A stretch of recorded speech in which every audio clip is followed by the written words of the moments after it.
Hey YouTube, welcome to my channel. So, have you ever wondered, if you've watched my videos before, what that canvas is right behind me every single time I film a video?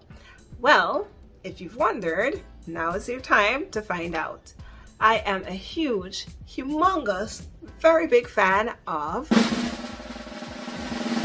Harry Potter, and that is the dragon on top of Gringotts at Universal Studios.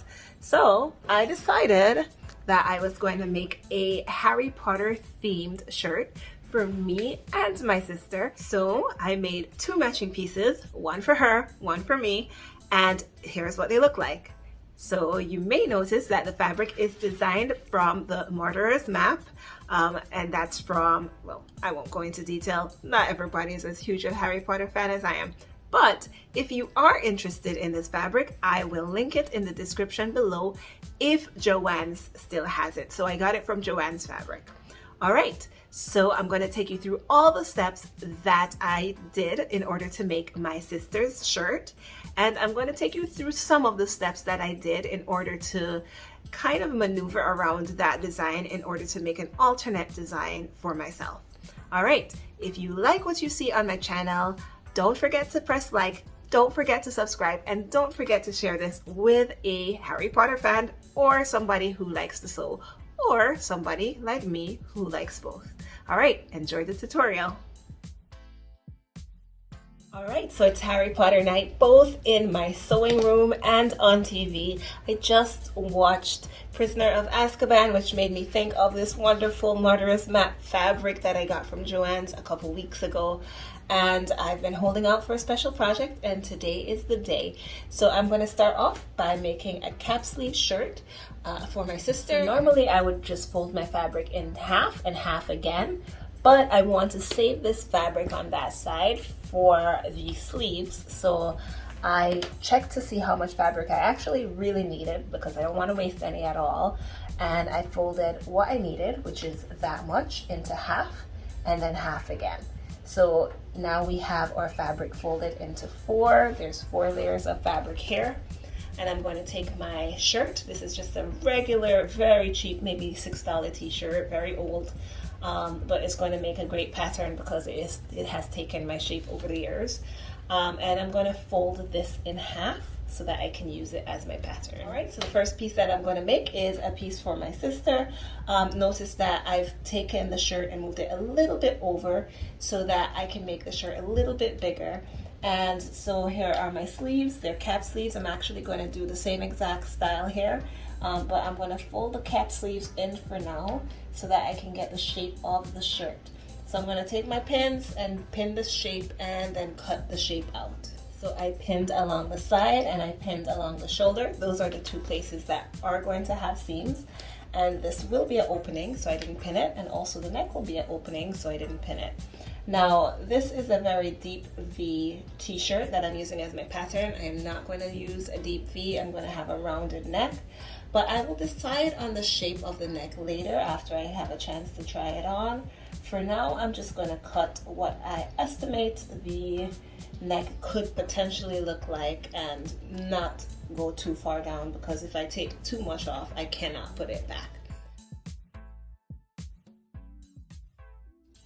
All right, so now we have our shirt cut out. We know it's perfectly symmetric because we had it on the fold. In order to open this up, I'm going to take out 1 pin. I'm going to repin, but just the 2 top layers. And I am going to pin the 2 bottom layers together in the same place. And I'm going to go ahead and do that for the rest of the shirt. All right, so here's what we have so far. When we open it up, I will be sewing along the shoulder and I will be sewing along the sides. So there's a few ways that I've done sleeves in the past, and this is my favorite way. It's quite simple, and it is guaranteed to line up pretty well. So what I've done here is I've made sure that my fabric is folded in 2 and it stretches in that direction. And in this particular case, I also want to make sure that that pattern is facing the right way, because we don't want the writing to be in a weird direction. I did that earlier also for this part of the shirt. All right, so once you have that folded in 2, in the appropriate way, you want to go ahead and line up the stitch that you've made at the shoulder to the fold line. Right.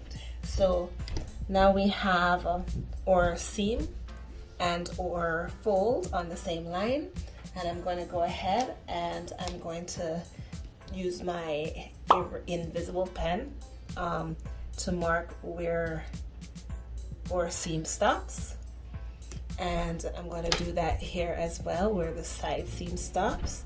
And I'm just going to go ahead and trace out lightly the shape, and of course make sure your fabric is on the wrong side. This will disappear, but just in case.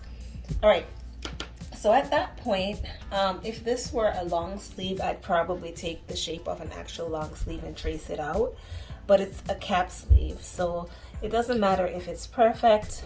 And so I am just gonna draw a bit of a rectangle, and most of this is gonna be cut off and hemmed anyway. All right, so now I'm gonna go ahead and not cut the fold, but cut along here and here, give a little bit of seam allowance here, and sew it up. I'll be sewing along this line. But before I take this over to the machine and before I stitch it, I'm going to actually make just an identical sleeve so that my two sleeves are the same size. Yeah. Alright, so here is the sleeve. I went ahead and stitched it closed.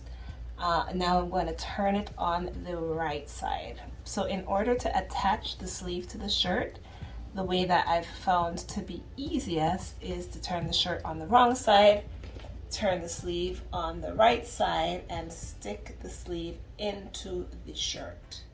When you are sticking the sleeve into the shirt, you want to make sure that you look for the seam of the sleeve and the seam of the shirt, and you want to line up your seams together as you stick your sleeve inside your armhole.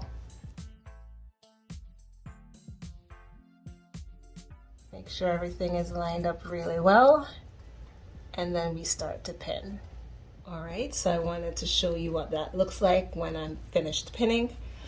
So notice a couple things here. The seams line up with each other. This is the seam at the side and the seam in the sleeve. Also notice here that I pinned the inside. So when I feed it into the machine, I am going to feed it in sideways, and I'm going to stitch around where the pins are. So it's a bit hard to see, but I am starting from the place where the seams meet, and I'm going to go ahead and sew all the way around until I get to that point again. And if you're sewing from the inside, you have enough space to work with.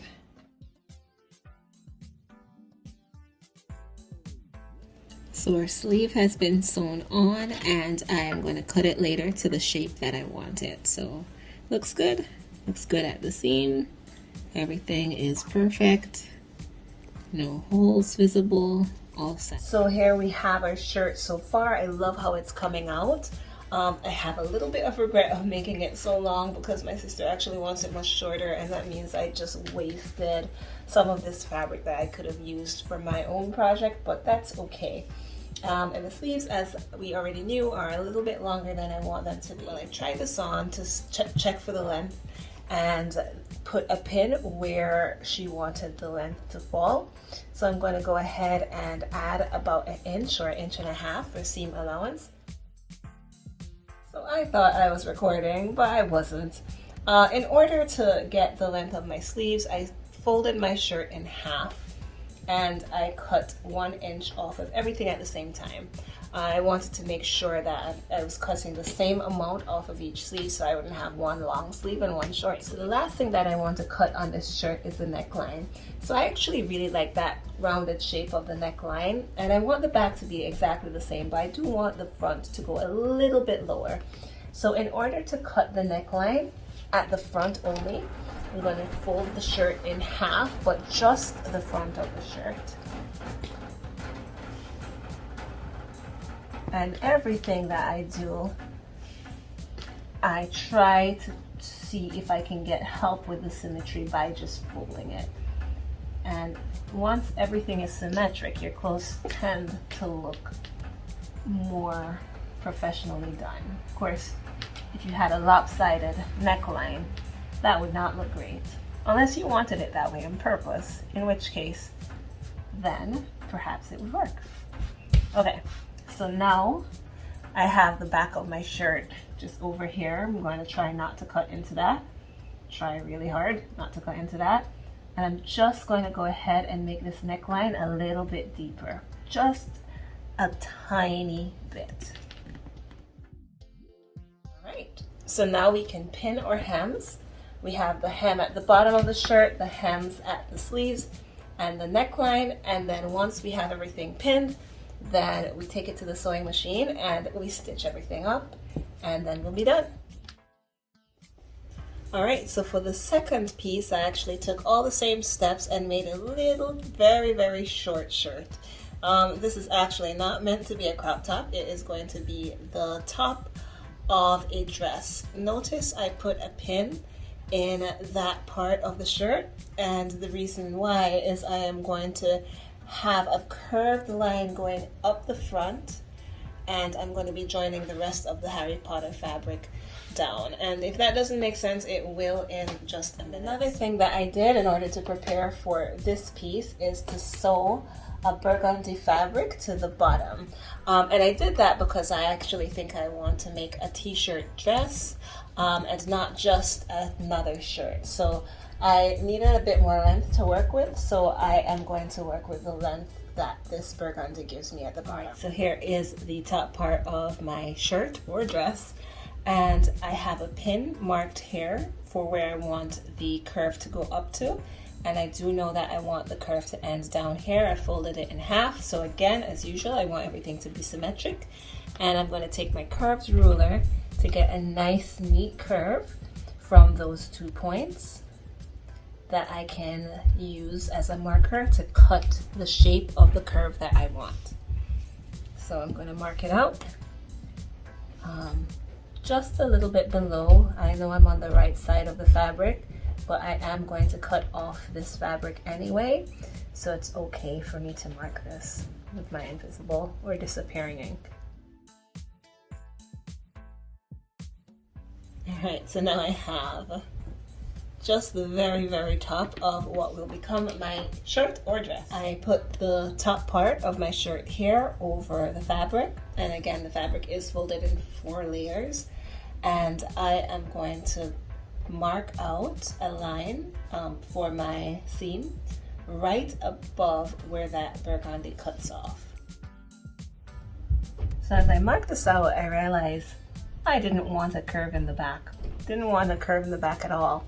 But I did cut the curve at the front and the back, so let's see how that turns out. All right, so now I put the t-shirt that I just made over everything, and I'm going to use that as a guide in order to figure out where I want my pins at the top. Because this is going to be a dress, I am going to make it a little bit looser. I don't want it to be a bodycon super tight, but I do want it to be fitted. So I'm going to go a little bit further out than the t-shirt and flare out just a tad.